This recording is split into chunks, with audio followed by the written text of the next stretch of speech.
کے ساتھ میں ہوں آپ کا اینکر پرسن خواجہ شاہد اور آپ دیکھ رہے ہیں ڈیلی لبیک ٹی وی۔ تو میں جو آپ کے سامنے چیز دے کے آئی ہوں کھجوروں کی سردار یعنی کہ اجوا کھجور، یہ دیکھ لیں اجوا۔ اب میں کھجوروں کے فوائد آپ کو بتانا شروع کروں کہ یہ اجوا ہے، آپ کے پاس عام کھجور بھی ہو تو یا اجوا ہو، کھجوروں کی سردار یعنی کہ سب سے اگر اچھی ترین کھجوروں میں کھجور ہے تو اجوا۔ باقی عرب میں بہت سی کھجوریں ہوتی ہیں لیکن جو شرف ملا اجوا کو نسبت کی وجہ سے، حضرت بلال حبشی کی وجہ سے، میرے نبی پاک سے جو فرمایا تو اجوا کھجوروں کی سردار ہو گئی۔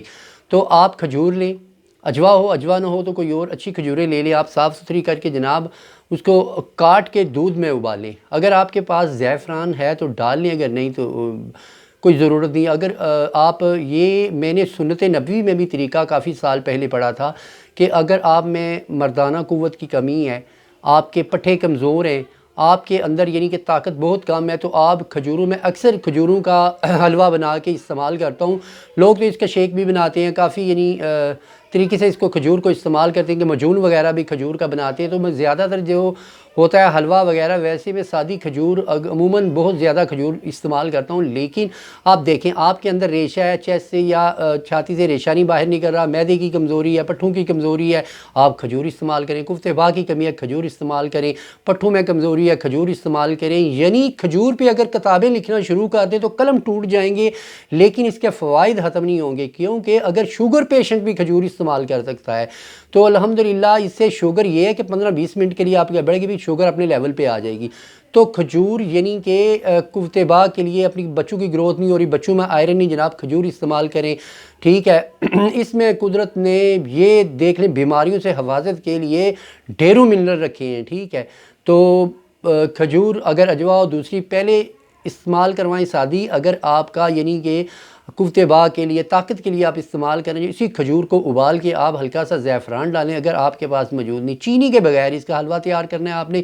پھر ہم اکثر تلبینہ بناتے ہیں، یہ بھی ایک سنت طریقہ۔ میں اکثر تلبینہ بناتا تھا تو میں یا شہد کی چمچ ڈالتا تھا، اس میں چینی بالکل استعمال نہیں، کیونکہ جو کا جو دلیا تھا اس کو رات کو میں بھگو کے رکھ دیتا تھا یا ابال کے رکھ دیتا تھا فریزر میں۔ اس کا آسان ترین طریقہ جو تلبینہ کا ہے نا، یہ نہیں کہ تلبینہ آپ کو ہیپاٹائٹس ہے، آپ کی ریشہ ہے بہت زیادہ، پٹھے کمزور ہیں آپ کے، یعنی کہ تلبینہ بھی ایک ایسی چیز ہے، دل کے وال آپ کے بند ہیں جناب، آپ تلبینہ استعمال کریں، ٹھیک ہے۔ سب سے بہترین یعنی کہ جو دل کے وال بند ہونے کا، معدے کا، ہیپاٹائٹس کا، ان تمام معاملات کے لیے وہ تلبینہ ہے۔ تلبینہ بھی تقریباً میں جو بنایا کرتا تھا اپنے لیے، اپنے گھر والوں کے لیے، وہ بھی کھجور کے ساتھ میں کثرت سے، یعنی کہ آپ نے تھوڑے سے جو لے لیے، جو کو رات کو بھگو کے رکھ دیا، اگر رات کو 1 گھنٹے بعد آپ ابال کے رکھ لیں 3-4 دن، آسان 3 طریقے سے میں آپ کو سکھاتا ہوں کہ آپ نے کچھ جو آدھا پاؤ جو لے لیے، آپ کے افراد ہیں 3-4 تلبینہ کھانے والے، تو آپ نے کیا کرنا ہے، ان کو رات کو ابال کے رکھ لیں، صبح فریز کر لیں ان کو، یعنی فریزر میں رکھ لیں، 2 سے 3-4 دن تک وہ خراب نہیں ہوں گے جناب۔ آپ نے جتنا تلبینہ صبح استعمال کرتا ہے وہ جو سے نکالیں، اس میں دودھ ڈالیں، 1 پاؤ آدھا کلو جتنا دودھ آپ نے ڈالنا ہے دودھ ڈالیں، اس میں چینی ہرگز نہیں ڈالنی آپ نے، ٹھیک ہے۔ یا آپ نے شہد کی 1 چمچ ڈالنی ہے اگر حارث صاحب کو، نہیں تو ایک کھجور کو مسل کے آپ اس میں ڈال دیں، ٹھیک ہے۔ کھجور کو مسل، دودھ، کھجور اور جو کے دلیے کے ساتھ، 3 چیزوں سے تلبینہ بنتا ہے۔ اور تلبینہ کا اگر آپ سنت نبوی میں پڑھنے جائیں تو بے شمار بیماریوں کا تلبینہ علاج ہے۔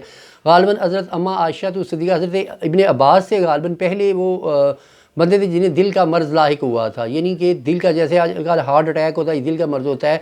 تو اماں عائشہ صدیقہ کی بھی ایک روایت ہے، اللہ معاف کرے اگر غلطی ہو تو پیش کرنے میں، کہ وہ فرماتی ہیں کہ جب تک مریض صحت مند نہیں ہو جاتا تھا یا مریض یعنی کہ وفات نہیں پا جاتا تھا، اس وقت تک ہماری ہانڈی گھر میں چڑھی رہتی تھی، یعنی تلبینہ کی۔ تو یہ زیادہ تر دل کے مریضوں کے لیے ان کے لیے ہوتا ہے تلبینہ، ٹھیک ہے۔ اجوا کھجور ہو گئی۔ تو قوت باہ کے لیے، مردوں کی کمزوری وغیرہ ہوتی ہے، اولاد نہ ہونا، اس کے لیے بھی آپ کھجور استعمال کرتے ہیں۔ بچے آپ کے بڑھ نہیں رہے، ان کے قد نہیں بڑھے، اس کے لیے کھجور استعمال کرتے ہیں۔ بچیوں کے لیے ذہن تیز کرنے کے لیے میں کہتا ہوں کہ میرے استاد محترم سید عتیق الرحمن فرماتے تھے کہ جناب ہر چیز کا یعنی کہ سائیڈ ایفیکٹ کچھ نہ کچھ، لیکن کھجور ایک ایسی چیز ہے جس کا 1% بھی نقصان نہیں، اور یہ اگر کتابیں لکھنا شروع کر دیں ہم اس کی افادیت پہ، اس کے فوائد پہ، تو زندگیاں گزر جائیں گی، کلمیں ٹوٹ جائیں گی جناب، اس کے فوائد ختم نہیں ہوں گے۔ لہٰذا میری دوستوں سے گزارش ہے، یہ اتنی مہنگی دوائیاں کھانے کے بجائے آپ کھجور گھر میں رکھیں، ٹھیک ہے؟ تو کھجور 1-2 تقریباً کھانے کے بعد استعمال کریں، میٹھا ضرور کھائیں کھانے کے بعد، بے شک آپ شوگر پیشنٹ ہیں یار، تو آپ ضرور کھجور کا استعمال کریں۔ بفضل تعالیٰ دیکھیں گے آپ کی دنوں میں آپ کی خون کی کمی بھی پوری ہوگی، آپ کے پٹھے بھی مضبوط ہونا شروع ہو جائیں گے، معدہ بھی صحیح طریقے سے کام کرنا شروع کر دے گا۔ اسی کے ساتھ آپ کے اینکر پرسن خواجہ شاہد آپ سے اجازت چاہتے ہیں۔ السلام علیکم ورحمۃ اللہ۔